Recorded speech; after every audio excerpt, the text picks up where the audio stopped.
ñu ngi gërëm le procureur Saliou Dicko parce que tenir na compte de la nouvelle configuration de ce fléau ba mu jaral ko mu daal di revoir à la hausse les chefs d'inculpation ci ñi ñu jàpp ci scandale bi dinañ ci egsi tout à l'heure moo di léegi yamatul rek ci association de malfaiteurs yamatul rek ci acte contre nature mais procureur daf ci yokk mise en danger de la vie d'autrui yow nga xam ne am nga doomu jàngoro bi di boroom ñaari tur ñu testé le positif nga xam ko léegi ci seen tappale naa fekk yooyu consistant takka jabar di ko mbubbuwoo pour nëbb seen homosexualité nga dem jàpp doomu jàmbur bu bokk ci famille bu baax ñu may la ko ci faratas yàlla sunnas Muhammad nga sol ko doomu jàngoro bi kooku rey nga ko loolu waral nag gërëm nañu procureur bi mu ne dossier bi parce que dafa am ñu doon def activisme pour que ñu yóbbu ko flagrant délit mu ne duma ko yóbbu flagrant délit ñu ne ko foo ko yóbbu mu ne instruction mooy fa ñuy jaarale dossier jaaykati yàmbaa yeeg reykati nit yeeg et cetera alors kon lii yëpp nag moo waral ma ubbee sama wax en disant que magum xamoon naa ko moo gën magum waxoon naa ko. kon dossier bi éclaté ñu tudd ci ñoo xam ne ràññee nañ leen ci média bi ràññee leen ci showbiz bi yéen Jamra bettu leen. le fait que ñooñu nekk ci waaw kon xamoon ngeen ni ñooñu ñëpp ñu ngi ci. mais du xam nga koo xam ne moment bi ma amee scandale au festival de Saint-Louis ci moment boobu la ma Aly Ngouille Ndiaye recevoir te ba mu amee scandale foofu lan la woon du coow yu mel nii. alors ba xale ba sax laa yërëm defe naa ki mu duut baaraam daf ko porter plainte xaw ma. defe ne moo ci ne. ma garde liste bi ne tekk rek. demoon na c'était tenté génn ko waaye autorités yi xamoon nañu que kooku la mu doon def c'était du bluff. alors kon yii yëpp bettul autorité yi. yàgg nañ ko yëg parce que y avait une plainte effectivement. voilà en 2019. voilà ba ñu déglu woon leen sax paraît-il à la cybersécurité. le 13 novembre 2019 Jamra waxoon na ko bàkkoowuñu ko nag waaye mbiru yàlla la man convoqué wu ma sama bopp ministre de l'intérieur Aly Ngouille Ndiaye moo ma convoqué. bu ma convoqué woon la ma xam dama koy téye rek di xaar yàlla moo ma convoqué ma jox ko tous les éléments ils ont tous les éléments alors. bi ñu amee tous les éléments nag man ma garder sama liste rek par sécurité tam ma jox ko 2, 3 ou 4 personnes kenn kaa ngi Kaolack kenn ki Kolda kenn kaa ngi Matam kenn ki Ourossogui ak l'adjoint de dama bañ tudd tur foofa sa Thiès dañ ko garder en sécurité bu ko defee am na bés sama bureau au CICES bi ma dénoncé que M23 am na ñu ko infiltré alors qu'ils ont été mandatés par le lobby maçonnique et homosexuel et am na ñu dem sama bureau daj ji yaa ngi fàttaliku loolu. di kii doo leen ko gis.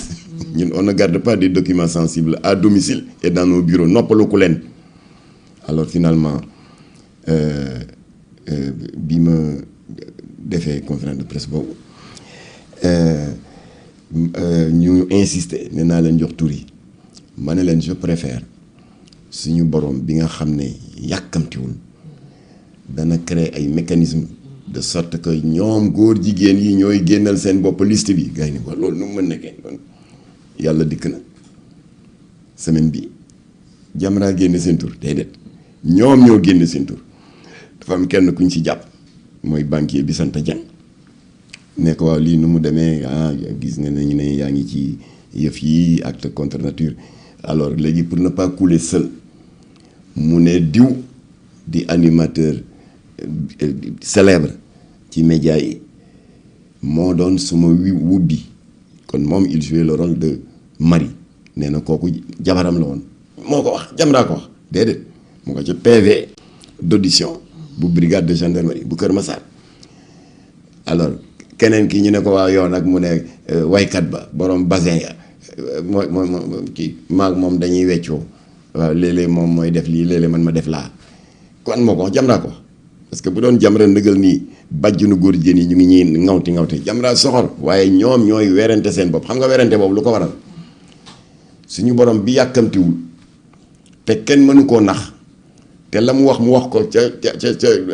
chapitre 43 suratul munafiqun bañ gi mu bañ naafeq ñu jàpp askan wi di mbubboo diine di mbubboo yeneen xeetu melokaan te fekk ñu ngi ci suuf di def mbirum sayaatin alors suñu borom jóg daal di xàcc ci jaaseem mooy aaya boobu xul jaxal xàqu wasaxal baatilu inal baatila kaana zahuuqa mooy dëgg ñëw na fekk na fen motaña ko sànni ndax fen naka jekk mësul gudd fan lii xew yëpp 2019 la Jamra woon te lépp di xaar le moment opportun bi jot suñu borom ci ay mécanisme boppam jaxase leen ñuy tamanteen dëmm ci seen biir entre eux ñuy weerante alors léegi nag li tax ma wax ne que le procureur mérite d'être soutenu le procureur Saliou Dione du parquet de Pikine Guédiawaye mérite d'être défendu mooy moom dafa def preuve de fulla ndax wax naa ko sànq dafa yokk charge yi léegi à part de association de malfaiteurs acte contre nature de dugal na ci blanchiment de capitaux waaye kooku c'est un autre volet mais surtout dugal na ci mise en danger de la vie d'autrui il a raison parce que boo xam ne yow am nga sida di ko wasaare alors ñu ngi koy jàppale di ko encourager te di wax sénégalais yi j'en parlerai tout à l'heure bu leen bàyyi le procureur Saliou Dicko muy wéet ci xeex bi parce que il y aura des pressions venant de au niveau interne mais surtout au niveau externe parce que ñi jàpp c'est pas de n'importe qui am na ñoo xam ne dañ nekk ci showbiz bi am des antennes et des ramifications internationales tout le monde le sait mais balaa may wax affaire pression yi le procureur a confirmé ce que Jamra a dit il a confirmé ce que Aly Ngouille Ndiaye a dit qui n'est qu'une confirmation de ce que je lui avais dit moo di léegi mbirum fléau LGBT 2 volets la li mu nekk un acte de dégradation de nos valeurs un acte avilissant yàlla bind la ne la diw nga ne la béyk mu ne bind naa la nga nekk góor nga ne ko d'accorduma te danaa jëf le contraire pour wala ne d'accorduma c'est une révolte contre la loi de Dieu alors léegi volet bi mu am mooy ils sont devenus des vecteurs de propagation du sida loolu kenn amul droit seetaan ko alors moo tax nag ñoom ñëpp dóor nañ leen mandat de dépôt ñi doon def manœuvre comme je l'ai dit tout à l'heure naan nañ ko yóbbu correctionnel flagrant yi procureur bañ yóbbu ko instruction parce que yenn yi c'est des actes criminels di sol nit ki jàngoro te mu wóor la ne am nga ko alors li tax ma ne nag ñu ngi préparé benn xew-xew du ma waxagum lan la ñii ngi naan conférence de presse ñii naan meeting li ñu si jublu mooy mobiliser Sénégalais yi ñu rangé wu derrière le procureur Saliou Dicko ñu rangé wu derrière le procureur Ibrahima Ndoye voilà 2 procureurs yu dignes yoo xam ne ils sont très attachés à la défense de nos valeurs socioculturelles de base gis nañ dossiers yi jaar seen loxo yépp traité nañ ko bi ci mujjee mooy l'activiste insulteur du prophète fëgg nañ ko 1 an de prison ferme ginnaaw bi Jamra comité de défense des valeurs morales bu ñoom Adama Mboup bu ñoom sëñ Bassirou Mbacké Cheikh Astou Fall ak les ressortissants maliens yi fi ne déposé presque 200 plaintes dóor nañ ko 1 an ferme ak 500 000 francs d'amende moo tax na ñu demandé la même chose pour ce dossier là na ñëpp mobiliser wu derrière ces 2 procureurs surtout celui qui gère directement le dossier Saliou Dicko pour que lobby yi yëg ne ñii ils ne sont pas seuls boo leen ko deful ce dossier maa ngi leen koy wax fii risque de connaître le même sort que le mariage homosexuel célébré en plein jour à Mbao fàtte xaju fi 2009 rek la jokkoo naa ci par SMS WhatsApp oustaz Aliou Sall qui est en déplacement et je prends à témoin aussi Imam Mbaye Niang ñoom dañu monté woon en première ligne ci xeex boobu parce que c'était une libération scandaleuse une semaine rek ñu bàyyi leen tooñ bu day noonu ba sa naataangoon ndem si yàlla si Mansour Dieng defoon ci liggéey bu am solo icône alors Jamra daal di jóg ne dinaa gëstu lan moo waral ñu libéré leen ba ma gëstoo ba léegi je n'ai pas été démenti mu di lan ndekete président de la République française à l'époque en 2009 c'était Nicolas Sarkozy ku weddi lii may wax da ngay dem dans le site du gouvernement français www.gov.fr communiqué conseil des ministres parce que bariwul y en a 4 ci biir mois de janvier bi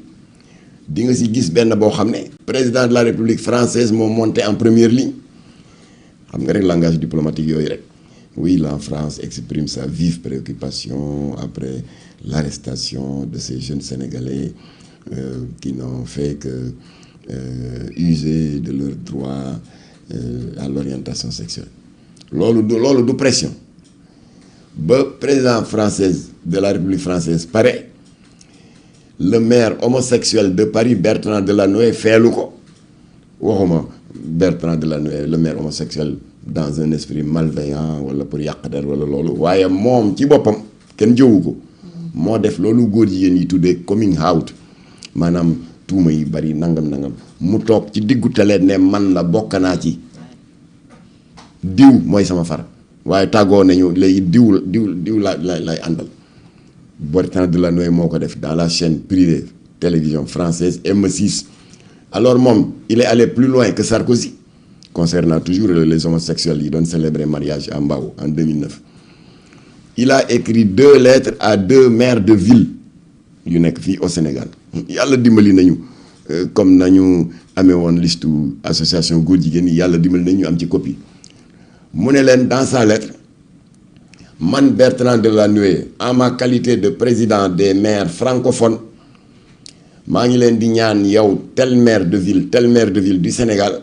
ngeen user de votre influence wax le président Ablaye Wade na bàyyi xale yi dem assumer seen liberté d'orientation sexuelle loolu du pression ba mu paree mu am ku leen ñetteel Roselyne Bachelot xam nga am affaire u sida yeeg yooyu yëpp mooy autorité de tutelle bi moom dafa duut baaraam son collègue des affaires étrangères Bernard Kouchner ne ko yow yaa yore suñu kàddu à l'étranger à l'extérieur ñu ngi lay ñaan nga wax ak waa Sénégal nañu bàyyi ñii loolu du pression yooyu nag moo tegu ci ndoddu état tegu ci seen kaw au bout d'une semaine rek l'état a craqué daal di libéré góor jigéen ñi looloo fi amoon en 2009 ngeen ne nag du ñu ko wax dinañ ko wax parce que le procureur Saliou Dicko doit être protégé par le peuple. est-ce que da ngeen yëg ay pression déjà yu tàmbali wala da ngeen di artu rek. waaw bu ma procureur wooyee ma wax ko parce que moom jàmm rek laa ko yéene parce que lii muy def këru diine yëpp a ngi koy ñaanal ñun Jamra dinañ ko wàcceel kaamil defal ko ay sarax pour lobby parce que lobby léegi dañuy di yàq di zahir ak baatin ay sataniste lañu alors ñu daal di fexe ñaanal ko yàlla musal ko ci pexelu bi. Deuxième exemple pression et j'en aurais fini parce qu'il y en a d'autres en 2019-2020 maa ngi jël à témoin jàmbaaru l'islam bi di sëñ Modou Lo Ngabou moom à part Safinatu Aman bi mu jiite am na yeneen kuréel yu ndaw yoo xam ne ñoo bokk taxawaay masalan chaque fois bu ñu dëgmalee màggal dañuy def benn œuvre de salubrité publique xool les endroits suspects foo xam ne dañ fay jaay cigarette ñu nangu ko saisir ko yàmbaa ji nangu ko colin gu bon gi nangu ko et cetera ñu signaler leen ne am na tel appartement ay borom ñaari tur ñu ngi fa ne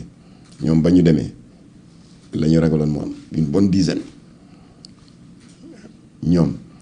ñu jàpp leen pëmte leen dugal leen ci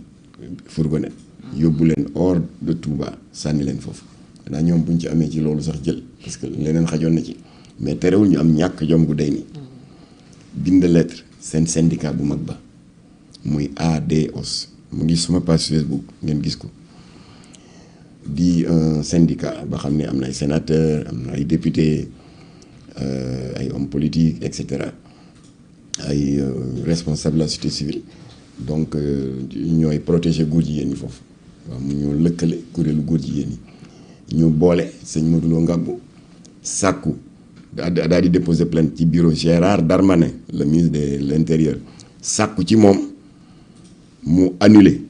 toute demande de visa de sëñ Modou Lo Ngabou et qu'il soit déclaré indésirable au niveau des pays des 27 pays de l'espace Schengen ba mu ko defee man maa woo sëñ Modou Lo Ngabou ma ne ko li ma lay ñaan bul tontu mu ne ma non xam nga ñii ils exagèrent ma ne ko bul tontu affaire góor jigéen la yow soldaaru Cheikh Ahmadou Bamba nga kàngam nga ci jawriñ yi ñun Jamra yàgg nañu di paccax-paccaxi ci poto poto yi di xeex ak góor jigéen yi di dóorante kurpañ yow toogeel na leen rek nga bàyyi ñu ci xeex bi ndax damay def conférence de presse ma def conférence de presse joxor bi bu baaraam góor jigéen yi plainte sëñ Modou Lo Ngabou d'ailleurs entre parenthèses dégg naa avocat wu benn góor jigéen nee na day plainte jàmbaar ji le commandant Abdoul Aziz bi def jàlloore bi au niveau de la brigade de gendarmerie de Kër Massar ça me rappelle cette histoire là alors ma def conférence de presse joxor bi leen baaraam joxor bi baaraam surtout le syndicat góor jigéen bu mag ba nga xam ne moo jël plainte bi yóbbu ko ci Gérard Dalmanin mën na leen Jamra day mën na leen nangul tooñ façon tooñ bu ne ak seen làmmiñ yu ñaaw seen wax ju ñaaw ba mu des ngeen di jébbal jëmm ju day ni sëñ Modou Lo Ngabou ngeen di ko jébbal benn plainte góor jigéen le lendemain ils ont riposté ba pare nag daal di ko publier dans la presse française def une deuxième plainte bi ku ko bëgg a gis mu nga suñu page Facebook posté naa ko léegi ci suba daal di ne monsieur le ministre de l'Intérieur Gérard Darmanin bindoon nañu plainte ndax cet extrémiste religieux ñoom ñoo ko qualifié noonu di sëñ Modou Lo Ngabou léegi dañu bëgg nag déposer beneen plainte contre ku ñuy wax Mame Makhtar Gueye de Jamra qui est le bras armé de Safinatul Aman moom aussi ñu ngi sàkku ci yow nga déclarer ko persona non grata au niveau des 27 pays de l'espace Schengen loolu du pression waaye yàlla leen ëpp doole laaj leen fan la plainte ba mujj alors kon procureur waa Jamra ngi lay ñaanal waa Jamra mi lay exprimer seeni encouragement seeni soutien te duñ yem ci loolu di incha allah ma di la yëgal ne dinañ dem ci këru diine yi fexe xalif yépp jàppale la. D'accord. fexe peuple sénégalais tous les croyants de bonne foi jàppale la. parce que buñ ko deful bëgg a jël dossier bi tëñëx classé ko sans suite comme le mariage homosexuel de Mbao comme le mariage homosexuel de Kaolack le 25 décembre 2015 le Sénégal est fichu parce que léegi góor jigéen ñi dara desu fi bu boobaa lu dul ñëw ci allée du centenaire ak obélisque bâche bu mag ñu ne lu xew fii ñu ne góor jigéen ñi ñooy gàmmu tey foofu rek lañ foofu lañ jëm comme ni muy amee bitim réew. alors dossier bi dafa scandaleux ci bëtu ñëpp dafa nekk scandale bu rëy choqué aussi ñu bëri parce que yàgg nañu dégg ay borom ñaari tur benn mais fooguñu woon ne yëf yi amee na nii ampleur ndax xam nañu ne c'est un réseau boo xam ne bopp bi ma nga France ville bu ñu naan Beauvais teg nañu ko loxo mais fekk na yàq na lu bari ay dégg nag lañ ci am mais yéen Jamra puisque yéen a ngi ci biir combat bi fan la ñu mën a natt ampleur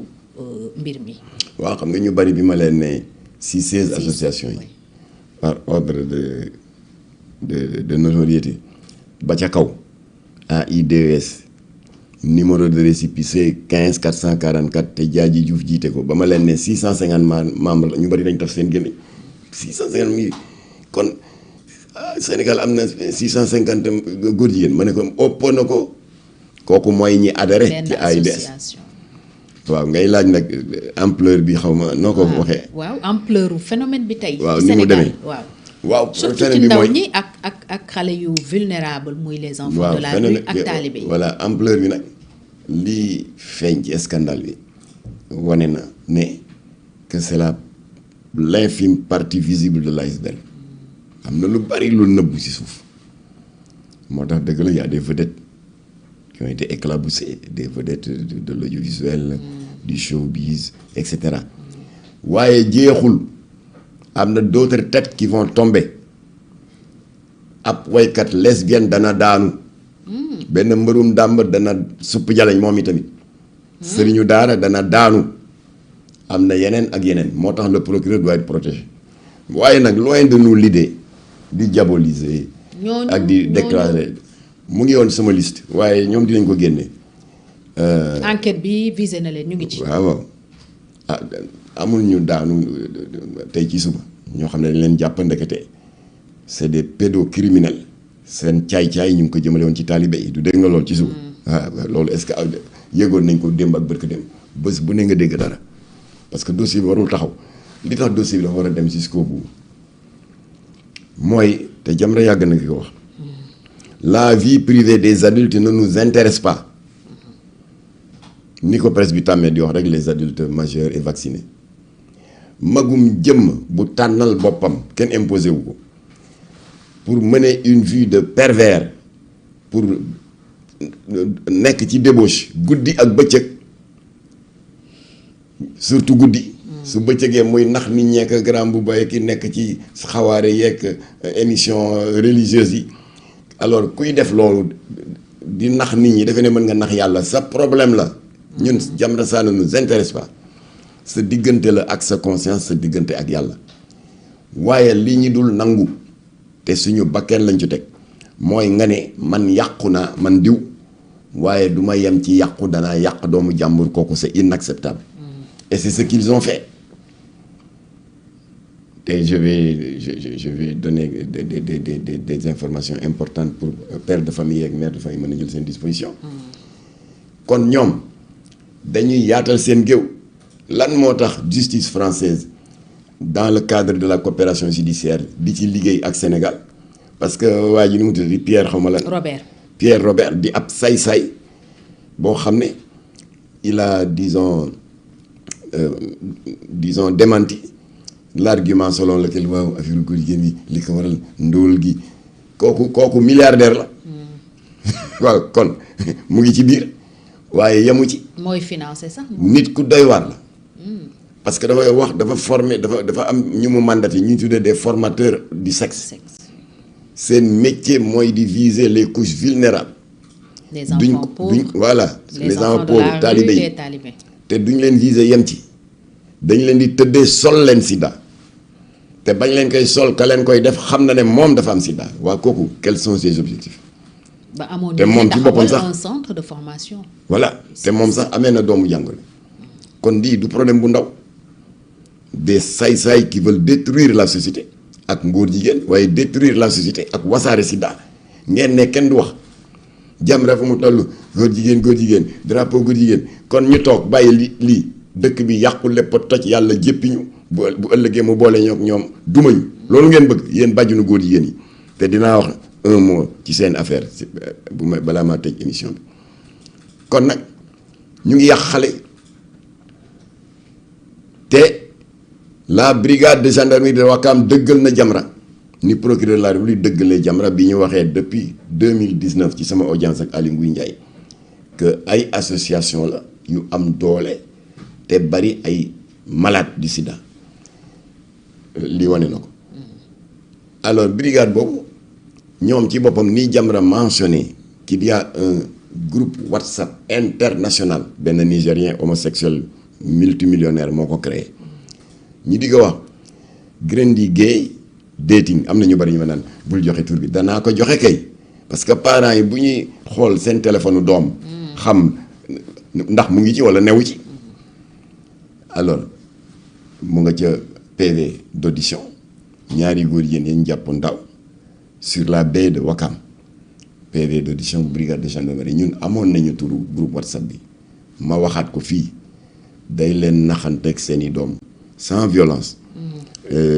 avec pédagogie léeg-léeg ngeen di xool périodiquement chaque semaine seen téléphone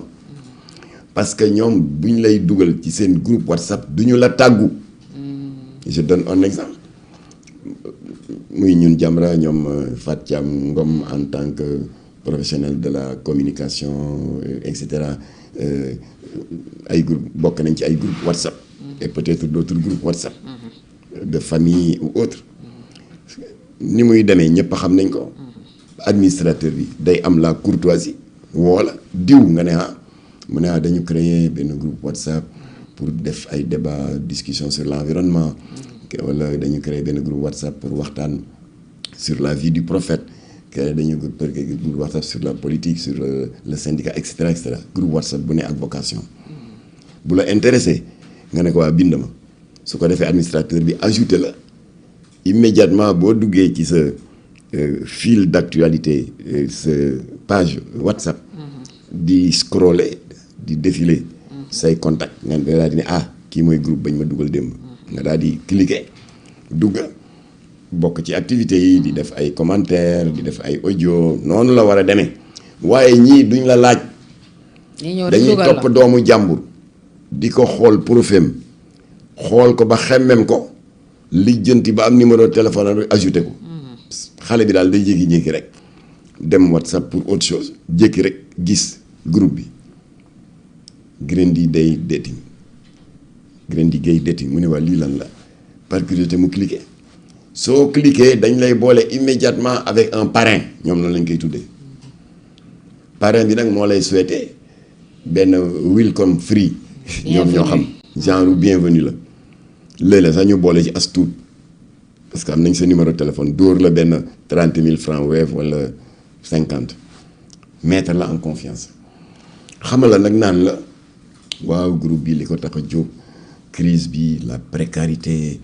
les centaines de jeunes diplômés sans emploi kon groupe bi daal dafa am une vocation humanitaire caritative de solidarité et de d'entraide xale bu am 17 ans 18 ans loolu du dal xel loolu mooy seen modus operandi xelam day dal mu daal di commencer nag vraiment di wax tout ça nekk ci groupe bi 1 semaine 2 semaines ba yàgg rek en général du passer 2 semaines am na ñoo xam ne au bout de 10 jours rek sa moniteur woo la du moniteur sax parrain yaay diw vraiment ñu ngi gis say contribution ci groupe bi say texte vraiment c'est pertinent et cetera waaye gis nga yëpp ci texte yi nii rek waaye xam nga jot na quand même ñu mën a gisee fu ñu joxante mu daa ngeen daal ma jox la rendez-vous quelque part pour prendre un thé wala un n'est-ce pas benn restaurant et cetera tu as confiance ku la may 50 000 dig la bourse parce que dañuy diggaate bourse dig la financement de projet bi nga gën a bëgg waaw dig la visa sa xel day dal nga dem après nag de rendez-vous à rendez-vous mu am bés nag mu jox la rendez-vous ailleurs moo xam këram wala hôtel fu ngeen di am na ñoo xam ne nag ci moment précis boobu ay xale meer bari nañu néew nañu yàlla dimbali leen ñu yeewu fippu reculer daw mais am na ñoo xam ne tarxis nañu dugg ci mbirum góor jigéen noonu lay demee bàjjinu góor jigéen na ne lu tax Jamra di joxe non groupe WhatsApp danaa ko joxe pour parents yi bu ñuy xool seen WhatsApp doom bu ñu ko gisee dinañ ko ne désabonnel mu désabonné ñu effacé alors léegi nag ma enchaîné ci mise en garde bi may def ci bàjjunu góor jigéen yi lëmbale réseaux sociaux yi. avec balaa boobu dossier bi ban taxawaay ngeen ci nar a am yéen Jamra parce que dégg nañu effectivement avocat wu Djiby Dramé wax ne dafay plainte le commandant de la brigade de gendarmerie de Keur Massar moom moo def arrestation yi. ñu ngi koy tuumaal moom commandant bi. wàllum séquestration torture violence et voies de fait forfaiture collecte illicite et diffusion de données à caractère personnel violation du secret de l'enquête lan ngeen nar a taxawee yéen ci dossier bi waaw yii yëpp guddal jël rek la waaw mooy góor jigéen yi wuti woon avocat di porter plainte jàmbaaru l'islam boobu di sëñ Modou Lo Ngabou di xeexkatu góor jigéen comme ñun kooku c'est le monde à l'envers ay góor jigéen yuy porter maanaam un renversement des charges de la culpabilité ñoom technique boobu ci la ñu ne moom laa doon bëgg expliquer léegi ci bàjjunu góor jigéen yi waaye damay leeral li nga laaj ba noppi waaw foofu lan moo doon suñu taxawaay c'est très simple nous allons nous constituer partie civile yoon may nañu ko ñun Jamra comme ni ñu ko defoon il y a 1 mois ba gagné procès bi le 7 janvier 2026 bi 1 an ferme assorti de 500 000 francs d'amende mooy l'activiste insulteur du prophète et des khalifes généraux foofu on s'est constitué partie civile yoon may nañu ko parce que dans ce dossier yëg nañu ne y a des manœuvres souterraines yu tàmbali pour nasaxal dossier bi pour dégg nga discréditer ña ko yore xam nga ça commence ñee nañ dañuy porter plainte contre un commandant de brigade xoolal boobu façon rek góor jigéen léegi moom ngay jël di ko jox dëgg ci nit ñu baax ñi alors am na ñuy lali manœuvre yu ndaw a ndaw benn naa ngi nii am na yeneen li ñu bëgg mooy ñu def ni dossier Kaolack bi mujjee woon 25 décembre 2015 naxsaay bëgg tamit dossier mbaaw bi en 2009 góor jigéen yi doon takk sëy diggu bëccëg naxsaay ça ne passera pas parce que waxoon nañu ko fii ci Wakam benn sëriñu daara def scandale tëddee ay taalibe yi jóg famille yi jóg moom ay ses propres alliés jóg di def tractation ak manœuvre pour que les familles retirent leur plainte Jamra def déclaration ne famille yi ñu ngi leen di yëgal ne boo leen retirer seen plainte Jamra dana dem gisi maître Moussa Sarr parce que moo remplacé maître Khassim Touré bi wàcc liggéey maître Moussa Sarr suñu avocat constitué wu partie civile maître Moussa Sarr laaj ma tous les documents jox naa ko yëpp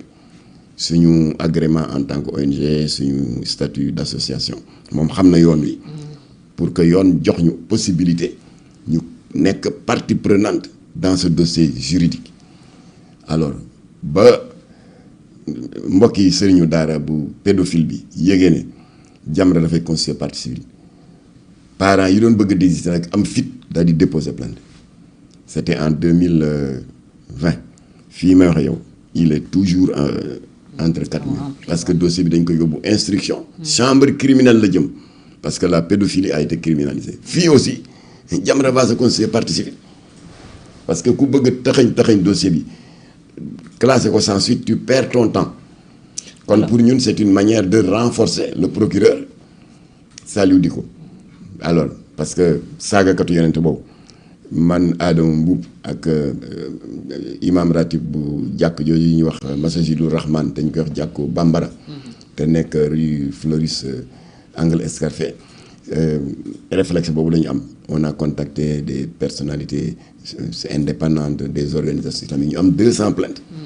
parce que am na ñu doon def manœuvre parce que waa ji dafa bari pexe am na fi boîte de nuit am na fi nangam il a beaucoup de relations 200 kii la ñu def dégg nga moo dëgëral position parquet parce que le parquet dafa sawaroon ci dossier bi ñu mëne ko jusqu'au bout waaye nag 200 plaintes yi tax na le parquet ne s'est pas senti seul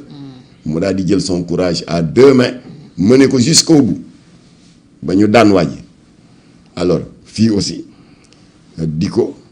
il ne faut pas qu'il se sente seul dans ce dossier moo tax kon Jamra dana xam nu muy def du ma leen ko wax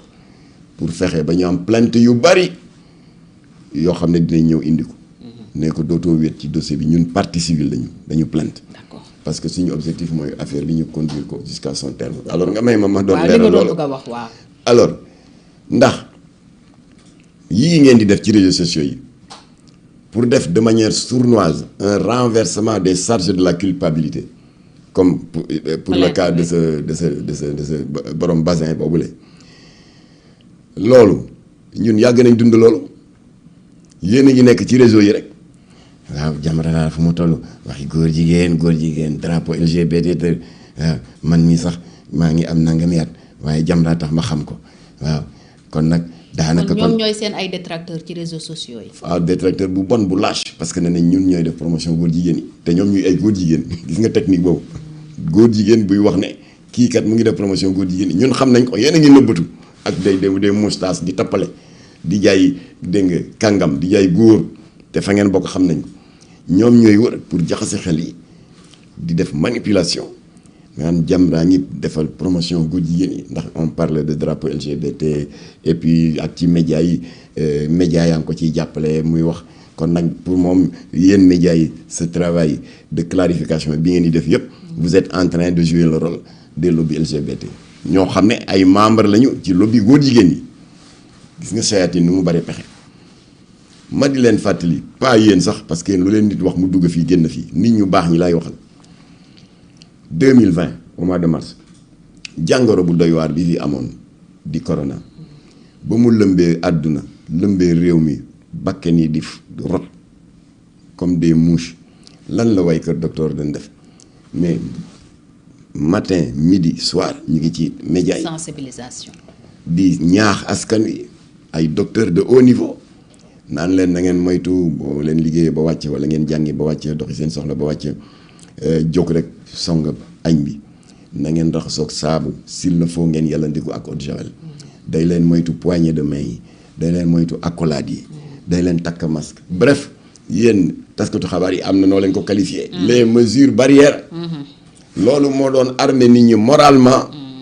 pour ñu xam musiba bii di corona nu ñu mën a def ba moytu ko parce que musiba pour nga mën koo moytu da nga koy xam dëgg la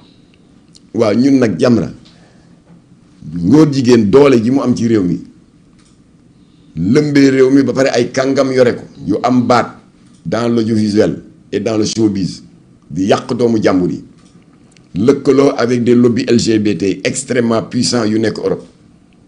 yoo xam ne léegi ak jamono jumtuwaay yoo xarala yi c'est pas nécessaire ñoom ñuy ñëw pour yàq suñuy doom dañuy toll fële à travers les réseaux sociaux di yàq sa doom te Ibrahima Ndoye procureur ak le procureur Saliou Dione ak seen xarañteef ak seen jom ak seen détermination pour défendre nos valeurs malgré tout amuñu aucun moyen juridique pour empêcher ces sites sataniques de diffuser ici amuñu ko mënuñu ko waa kon lu fi sas doo yeyee les cibles de ces lobbies là loolu la Jamra di def moo tax fu ñu toll ñu neen laan na ngeen xàmme lii drapeau góor jigéen la xàmmee leen ko pour boo leen di surfer dans internet il y a des expressions particulières yoo xam ne moom la ñuy ràññee seeni littérature mu di intersexe troisième genre liberté d'orientation sexuelle foo leen gis yooyu tëj leen site bi tëj situ góor jigéen la te seytaane dafa bari doole bu leen jëm a sori sax balaa ñu leen di intoxiquer mentalement ñun loolu la ñuy def loolu nag la bàjjini góor jigéen yi ne buñ ko def te ñun gis nañ njariñam te ñu ngi jël à témoin duma tàyyi di leen sargal les élèves de seconde et de terminale du lycée Ababacar Sy bu Tivaouane en décembre de 2020 am na fa benn prétendu ONG xam nga dañuy baaxlu rek di jaay humanitaire te seen objectifs sont connus ñëw ne dañuy organiser benn séminaire sur les violences en milieu scolaire xale yi rafetlu ko le collectif des étudiants autorités académiques yi rafetlu ko waaye jouru manifestation bi ba ñu indee seen banderole yàlla weer leen parce que banderole bi li ñu wax ci thème bi tous debout contre la violence ñu yokk ci basé sur le genre en milieu scolaire xale yi comme que fekkoon na yii góor jigéen yi bañ ku ko wax xale yi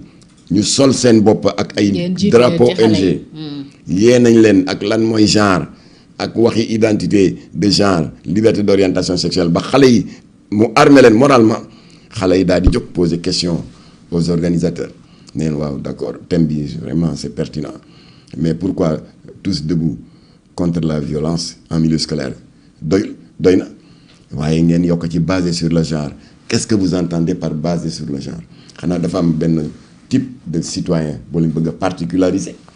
bref kàddu yi jiyoo déggoo amul dënn yi jóg xale yi maar dindi t-shirt de promotion yi dajale ko jal ko sotti ci essence taal ko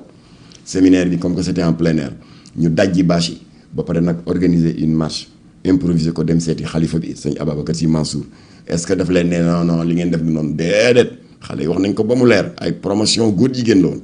ñu jóge fa seeti IA bi inspecteur d'académie seeti Massamba Diagne l'adjoint du maire de Tivaouane loolu lan moo tax xale yi mucc parce que dañu sëgg ci ñoom ni docteuru corona yi doon def matin midi soir nañ leen drapeau góor jigéen nii la mel vocabulaire góor jigéen mooy intersexe troisième genre liberté d'orientation foo leen ko gis daw leen tëj leen ko waaw loolu moo leen armé moralement ba xale yi mucc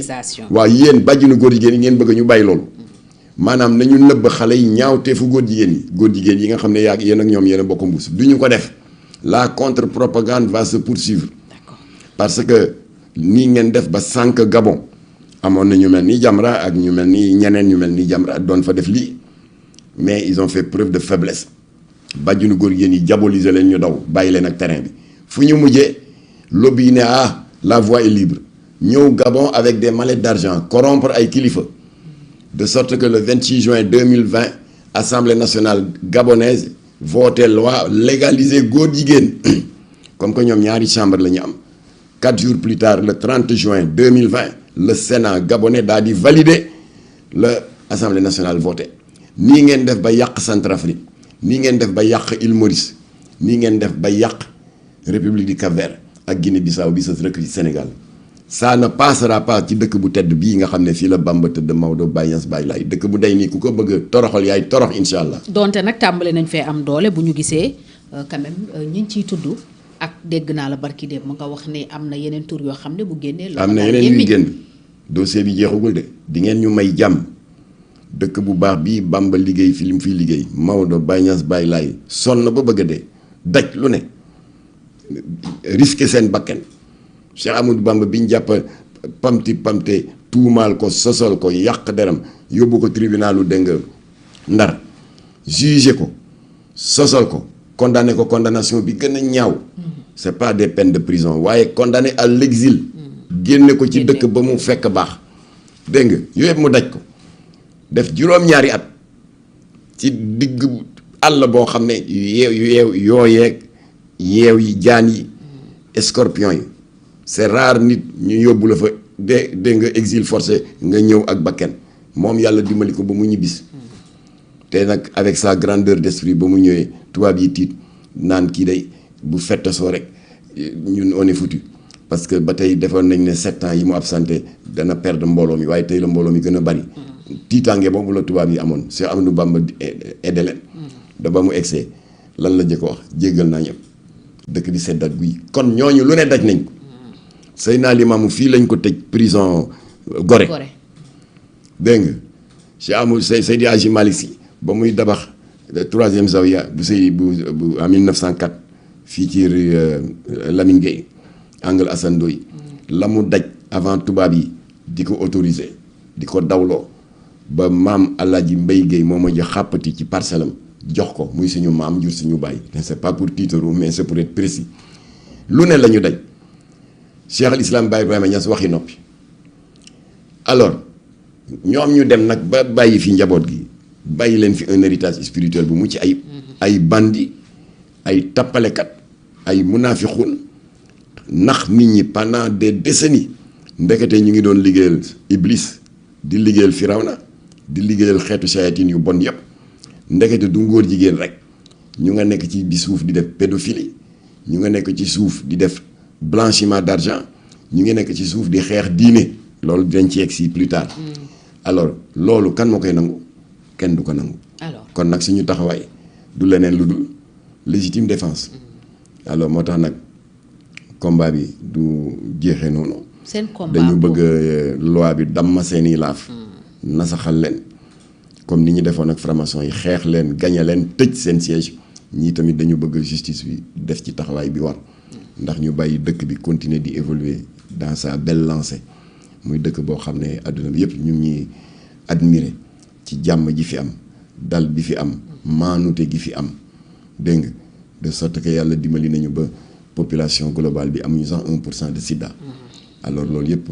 tax na que duñu nangu liggéeyu mag ñi ku ko yàq di ko salfaañi